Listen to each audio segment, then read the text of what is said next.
Vamos falar agora de outro assunto para deixar mais leve esse programa. Pelo amor de Deus, vamos falar de solidão e do envelhecer. Não que seja um assunto feliz. A solidão acelera o envelhecimento biológico. Não sou eu quem está dizendo, é o que alerta um estudo divulgado na revista científica Journal of the American College of Cardiology. A solidão, aliada a outros hábitos, como má alimentação e tabagismo, aumentam os níveis do hormônio do estresse, cortisol, envelhecendo a pessoa biologicamente além do esperado. Ô Pepe, você está ficando muito sozinho, você vai ficar velho rápido, viu? É o que alerta o estudo, já que você gosta de estudos. Eu devo ser um idoso por dentro. Pois é, tá muito sozinho. Tá sozinho fumando charuto. Meu Imagina Deus. o combo. Quem chega agora no Morning Show para falar sobre isso é o geriatra Paulo Camis, que está conosco aqui para trazer detalhes sobre esse estudo científico, sobre o envelhecimento biológico da solidão. Doutor, bem-vindo ao Morning Show. Obrigado pelo convite, é um prazer estar aqui com vocês. Doutor, explica pra gente, esse estudo quer dizer que a pessoa que fica muito sozinha, ela envelhece mais rápido, é isso? Então, é isso que foi interessante, né? Eles pegaram um grupo enorme de pacientes, 220 e poucos mil pacientes, e conseguiram isolar, com esse grupo bem grande de pacientes, conseguiram isolar várias variáveis e viram que realmente quem tinha esse comportamento mais de isolamento social tinha características de pessoas mais idosas do que quem não tinha. E isso foi algo que se acelerou muito na pandemia, então foi até induzido, tá?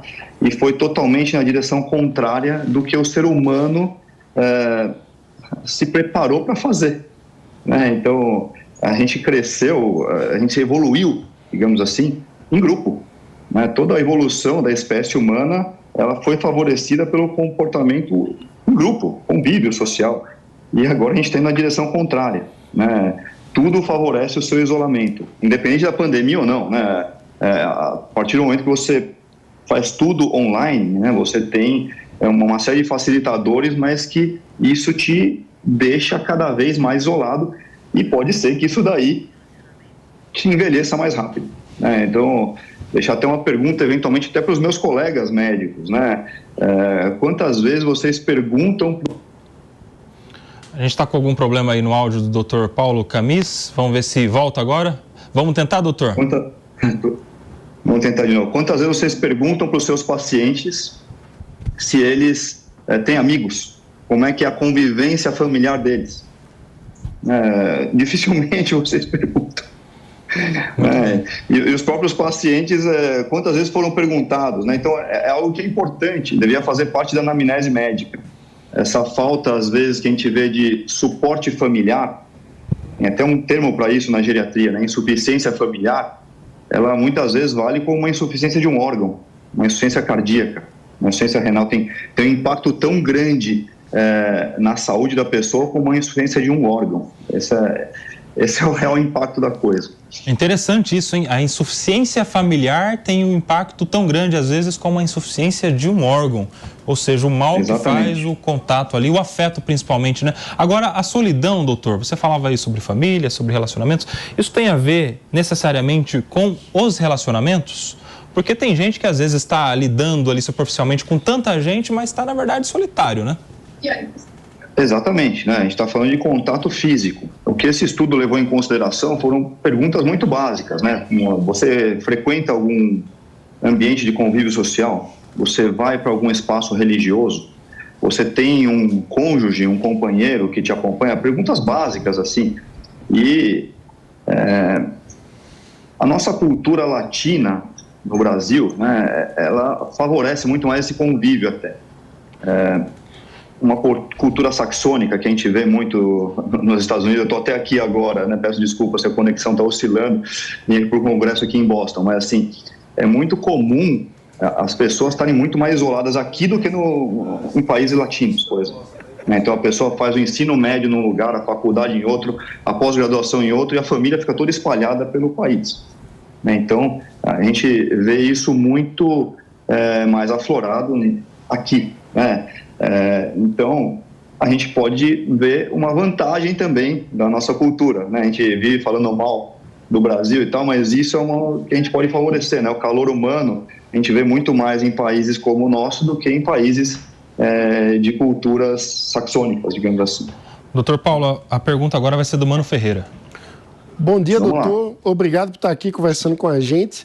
Se eu entendi bem, então, o ponto é que é preciso ter recomendação médica, por exemplo, de pertença ao grupo da terceira idade, frequente a igreja, frequente o clube, faça laços sociais como recomendação médica, né?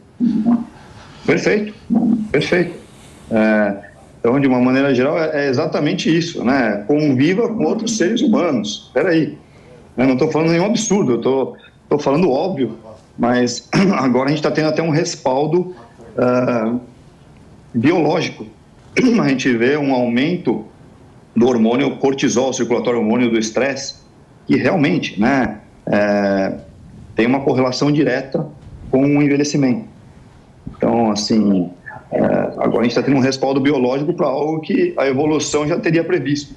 Né, que o ser humano evoluiu em grupo e agora a gente está ficando cada vez mais isolado e acha que isso é normal. Muito bem. Doutor, agora o cara vai sair do consultório com uma receita médica, 10 gotas de tal remédio, tanto tempo de fisioterapia, tanto tempo de... 3 vezes carteado. E 3 vezes carteado. Pois é. Agora são 11 horas e 55 minutos. A gente vai agradecer você que acompanhou o Morning Show pela rádio e também pelas plataformas digitais. Amanhã, às 10 da manhã, a gente está de volta. Por aqui, doutor, a gente tem mais um minutinho, dá tempo de uma pergunta do Felipe Monteiro. Ô, doutor, obrigado aí por estar conosco nessa manhã. A minha pergunta é no seguinte sentido, né? A solidão é uma coisa ruim, é uma coisa involuntária, né? Uma pessoa não tem amigo, como eu, por exemplo, eu não tenho amigo, ou então estou no meio do sofá com essas pessoas aqui, me sinto sozinho. Mas mereceu todo mundo aqui. Mas tem também a solitude, né? Que é algo voluntário, que as pessoas às vezes têm um tempo e quer ter o tempo para si, para olhar para dentro, para o autoconhecimento. A solitude, no caso, é diferente de solidão e é saudável, né? Perfeito. Solitude seria, vamos simplificar aqui para o público, né? Uma solidão autoimposta, né? Vamos colocar assim, de uma maneira mais simplificada. E, obviamente, né, o que eu estou falando aqui é na média. É claro que tem pessoas que ficam melhor sozinhas do que em grupo, tá? Mas... Estou dizendo aqui, na média, o ser humano precisa desse contato em grupo, né? Quando você... médico tem muito disso, né? A gente está sempre estudando muito o tempo inteiro e a gente tende a ficar mais isolado. Mas é importante você equilibrar as coisas. Quando você está, por exemplo, se impondo uma solidão para ler um livro, senão você não consegue ler. Desde que eu fui pai, quantos livros eu li? Não sei, estou pensando aqui, tem 3 filhos. Mas, enfim, você tem que achar o ponto de equilíbrio, porque esse calor humano está se mostrando cada vez mais saudável. Muito bem. Isso aí. Muito bem, conversamos aqui com o Dr. Paulo Camis, que é médico geriatra, professor da Universidade de São Paulo, e está explicando para a gente a respeito dessas pesquisas que a solidão acelera o envelhecimento biológico. Obrigado, viu, Dr. Paulo? Um prazer te receber aqui no Morning Show. Prazer foi meu. Prazer estar com vocês. Um abraço. Meus amigos, estamos quase terminando, mas dá tempo aqui de uns 15 segundinhos de cada um. Você sabe que eu acho que a solitude é a desculpa do solitário, Felipe Monteiro? Filosoficamente, né? Eu vou sair daqui e vou me isolar, não aguento mais vocês. Né? Sabe que você fala que eu não tenho amigos? Todo mundo aqui se ofendeu, naturalmente. O pior que eu tô aqui, aí tá o Toninho me xingando, o GG gesticulando. Tá todo mundo contra mim nesse programa. Eu vou me isolar, Não faz isso. Vai não, vamos jogar um carteado mais tarde. Aí você chega lá e perde o carteado, aí você fica azedo da vida, né? Solidão, eu não vou morrer. Minha família é grande pra caramba. Você frequenta aquela família chata que bate na porta de casa, chega do nada, sem avisar. Um abraço pra todo mundo da família Cano. Eu sou do interior de São Paulo, Mano Ferreira. Lá, cidadezinha pequenininha. Lá eu tinha muito mais facilidade de fazer amigos, de me envolver em clubes, em associações, do que aqui em São Paulo, em milhões de habitantes. Tem isso também, né? Tem, eu também. Vindo do Nordeste, enfim, tinha toda a família, todo mundo desde nascença. Aqui, todo mundo tem suas dificuldades, mas tudo na vida é equilíbrio. Equilíbrio. Esta é a palavra pra gente encerrar esse Morning Show.